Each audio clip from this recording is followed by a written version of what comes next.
Rumaragas ang pagpapala po sa ating lahat para sa ating pangaraw-araw ng talata. Tayo ngayon na nasa Exodus Kapitulo 25 sa versikulo 31 hanggang versikulo 40. Gagawa kayo ng ilawang ginto.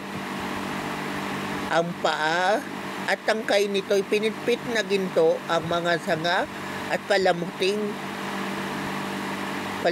bulaklak ay gawin mong parang nakatubo sa tangkay ng ilawan. Lalagyan mo ito ng 6 na sangal, 3 sa magkabila.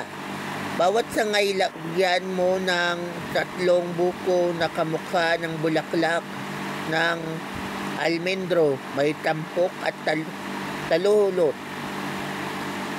Ang tangkay na ay kakabitan mo rin ng 4 na bulaklak na tulad ng nasa sanga.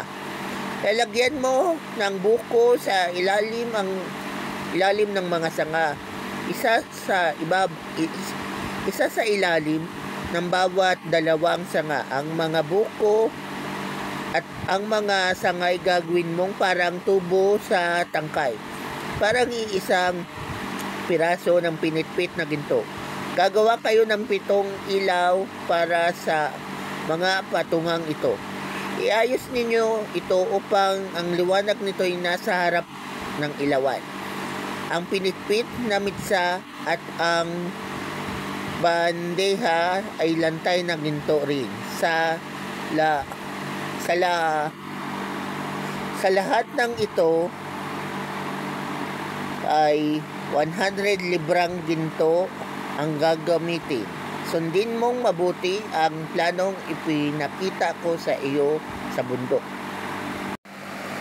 So, ang passage na ito ay tungkol doon sa kailangan nilang gumawa ng lampstand o patungan ng ilaw para doon sa tent of the tabernacle or doon sa kaban ng tipan.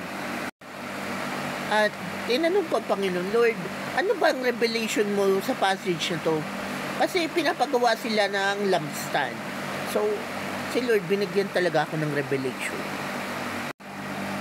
So, ang revelation pala sa akin doon ni Lord is, yung Word of God is the lamp. So, lampara siya or ilaw siya, yung Word of God. At tayo, yung buhay natin, yun ang lampstand. So, tayo pala ang lampstand sa harapan ng Diyos. At yung kanyang salita ay yung lamp.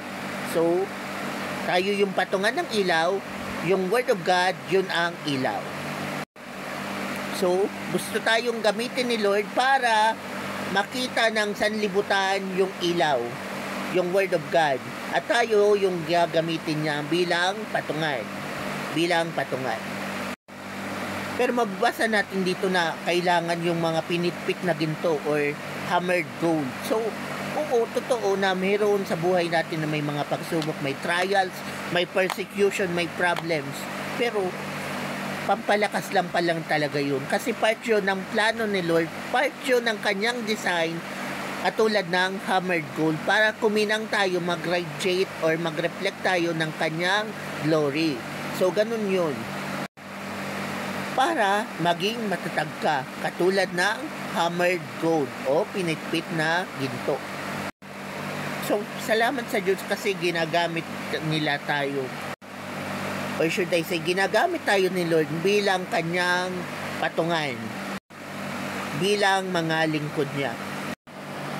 At gusto ko ring i-congratulate ang aking mga kapwa lampstand. So, mga lampstand, mga patungan ng Word of God. Yes, katulad ng patungan na design ni Lord. Kasi si Lord mismo nag-design sa buhay natin, di ba? So, oo, humanda tayo sa mga hammered gold moments. So, may persecution, may trials, may problem. Pero, okay lang yan. Kasi nga, magiging hammered gold ka naman, di ba? Okay?